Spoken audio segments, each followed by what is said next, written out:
Minister, the focus of a recent motion on disability services was to call for the HSE to stop using the standard operating procedure, which involved the carrying out of preliminary team assessments and implying to parents of children with disabilities and additional needs that this was fulfilling the statutory right of a child to a full and proper assessment of need.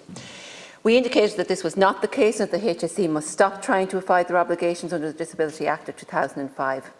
Our call has been further vindicated by the recent High Court ruling in CTM versus HSE and JA versus HSE, which found that the standard operating procedure adapted by the HSE in 2020 was causing its assessment officers to err in law.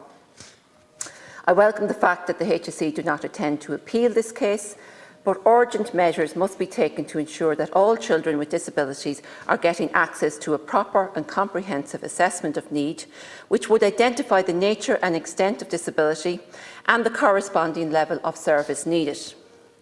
Children are entitled to this assessment within a period of 6 months from when they first apply, with an additional month to allow for a service statement to be drawn up, which will outline the precise services and interventions that they will require going forward to address their disability or additional need. There is a serious problem among the 91 Children's Disability Network teams, where it seems that none of them are fully staffed, and in fact many are operating on a 50 to 60% staffing level.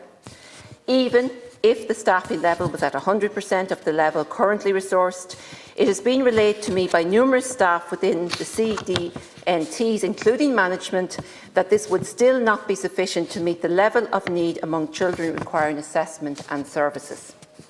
Parents are very aware of this, with one parent responding to a survey from Down Syndrome Ireland saying that there are not enough therapists to deal with increased numbers. There are already a major shortage, and now their client load will be completely unmanageable.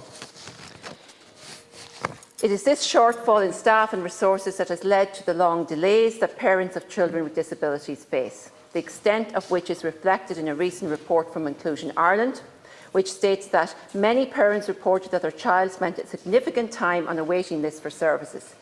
85% reported that they'd waited or continued to wait for more than a year.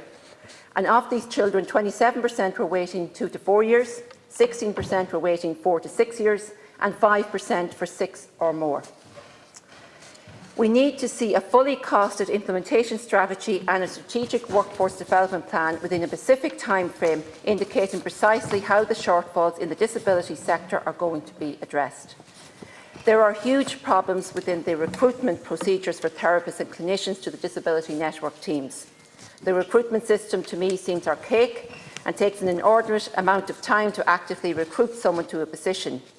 We need to see an end to the national panels and instead look at recruitment on a regional basis within a very short space of time. Many therapists have left this sector as they would not and could not agree to the preliminary team assessments. Now that the High Court ruling means that this practice must cease, perhaps some of those who left could be enticed back to the sector if offered positions at suitable grades. The disability sector is receiving bad press due to the preliminary team assessment and the long waiting lists that are ever growing for assessments and therapies. And this was reflected recently in a survey conducted by As I Am, which found that 54% felt very dissatisfied with the support services from the HSE for their autistic children, with as many as 65% of respondents going on to express dissatisfaction within broader disability services. This, in my opinion, is unfair on the very dedicated staff working within the disability sector, where teams are understaffed and under-resourced to carry out the tasks that they have been set. This negative publicity has become so bad that people are reluctant to work in this sector, and this must be addressed.